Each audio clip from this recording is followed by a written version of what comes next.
Mitologi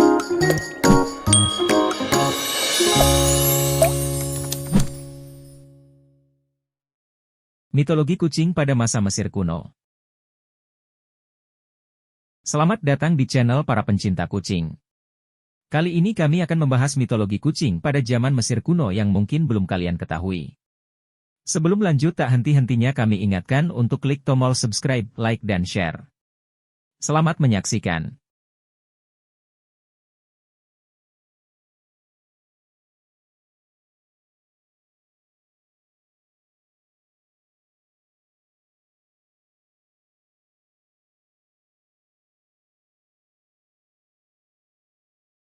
Kucing merupakan salah satu pilihan terbanyak yang sering dipelihara oleh manusia di zaman ini.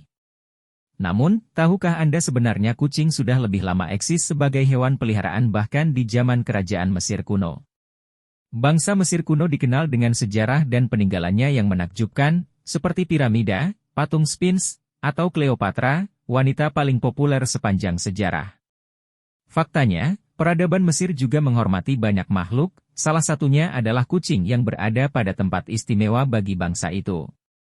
Berikut beberapa fakta mitologi kucing pada peradaban Mesir kuno. 1. Dipercaya dapat memberikan perlindungan.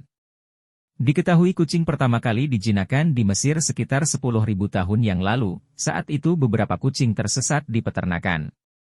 Awalnya, masyarakat agraris Mesir kuno menghadapi banyak masalah untuk menjaga pangan mereka karena adanya hama seperti tikus hingga ular. Namun, sejak ada kucing tersesat, hewan ini memainkan peran penting menjaga dan melawan hama sehingga pasokan pangan mereka menjadi aman. Sejak saat itu, banyak rumah mulai meninggalkan makanan sehingga kucing sering mengunjungi rumah mereka. Hubungan ini dianggap simbiosis mutualisme bagi para petani. Petani menyambut baik kehadiran kucing karena membantu menjaga pangan bebas dari hama. Kucing juga menikmati hidup karena mendapatkan makanan dan perlindungan dari predator yang lebih besar. Sejak saat itu, kucing diperkenalkan di banyak tempat hingga ke seluruh wilayah Mesir. 2. Pengabdian masyarakat Mesir kuno pada kucing. Tak hanya disembah, masyarakat Mesir kuno juga memberikan pengabdian kepada kucing di level yang berbeda. Salah satu buktinya terjadi di pertempuran Pelusium pada tahun 525 SM. Kala itu, Cambises II dari Persia berhasil menaklukkan Mesir dengan cara yang licik. Ia mengetahui bila masyarakat Mesir sangat menghormati dan menyembah kucing. Untuk itu, ia menggunakan hal tersebut sebagai senjata menaklukkan Mesir. Cambises meminta anak buahnya untuk mengumpulkan kucing sebanyak mungkin dan melukisnya di tameng perang mereka. Ketika menuju kota Pelusium, kucing dijadikan umpan yang membuat orang Mesir enggan terlibat dalam pertempuran. Alasannya, karena takut menyakiti kucing. Dengan demikian, mereka memilih untuk menyerah dan kalah serta membiarkan kerajaan Mesir ditaklukkan oleh Persia. 3. Kucing sebagai makhluk ilahi. Tidak diragukan lagi, orang Mesir juga menikmati kebersihan, keindahan, dan keanggunan yang ditunjukkan oleh teman kucing mereka. Pada beberapa periode dalam sejarah Mesir, kucing bahkan dipandang sebagai makhluk ilahi. Mengekspor mereka ke luar negeri adalah tindakan ilegal, dan membunuh salah satunya merupakan kejahatan. 4. Dewa bagi kerajaan Mesir kuno. Berbeda dengan dewa dan dewi Yunani atau Roma kuno, yang sebagian besar berwujud manusia, dewa Mesir sering digambarkan berwujud binatang. Peradaban Mesir sudah ada selama ribuan tahun, dan kepercayaannya berbeda-beda menurut zaman dan wilayah, namun banyak dewa Mesir yang sering muncul dalam wujud kucing.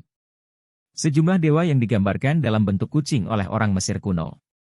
Di antaranya adalah Mafdet. Mafdet, salah satu dewa tertua di Mesir kuno, mungkin adalah dewi kucing Mesir pertama.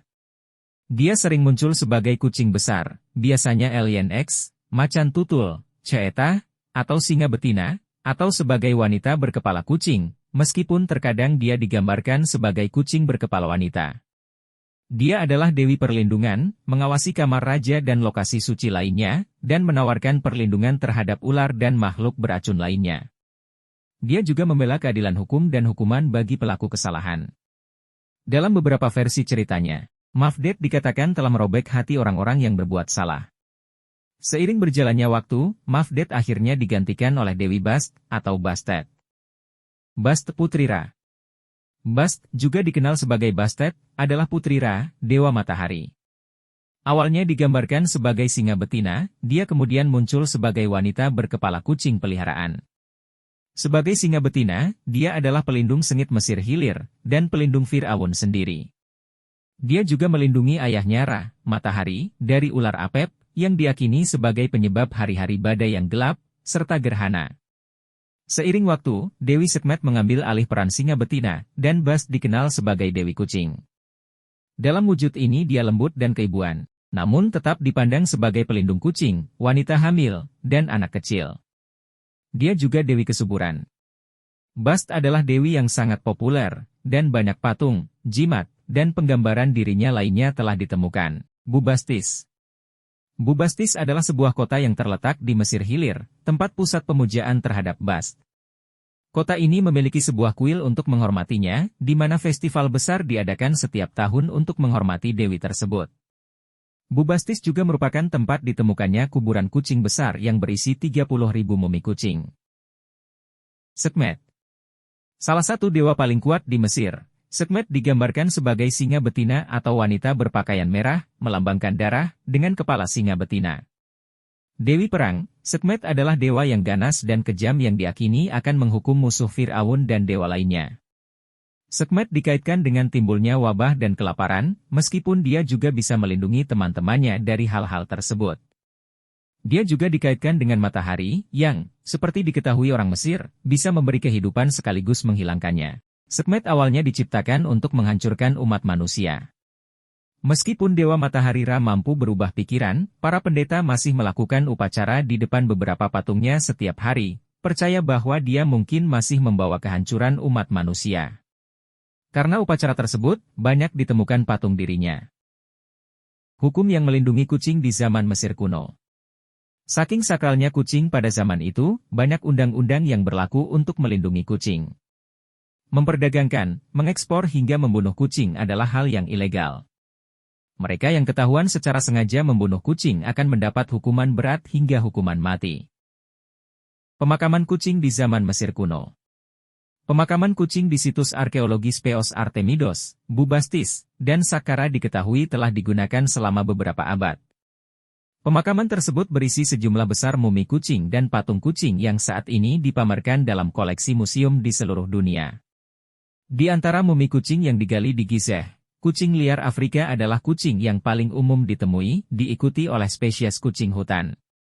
Mengingat banyaknya mumi kucing yang ditemukan di Mesir, pemujaan kucing tentu berperan penting bagi perekonomian negara, karena memerlukan pembiakan kucing dan jaringan perdagangan untuk pasokan makanan, minyak, serta resin untuk pembalseman mereka. Mayoritas kuburan yang hampir berusia 2000 tahun ini menampung kucing yang mengenakan besi dan kalung manik-manik. Alasan mengapa kucing sangat dihargai di Mesir kuno. Orang Mesir kuno mengira bahwa dewa dan penguasanya mempunyai sifat yang mirip dengan kucing. Menurut sebuah pameran tahun 2018 yang diadakan di Museum Nasional Seni Asia Smithsonian di Washington, D.C., kucing dipandang mempunyai dualitas temperamen yang dapat menjadi pelindung, setia dan mengasuh. Namun di sisi lain juga bisa menjadi garang, mandiri, dan galak. The Great Sphinx of Giza, monumen sepanjang 240 kaki atau 73 meter yang memiliki wajah manusia dan tubuh singa, mungkin sebagai contoh paling terkenal dari monumen semacam itu.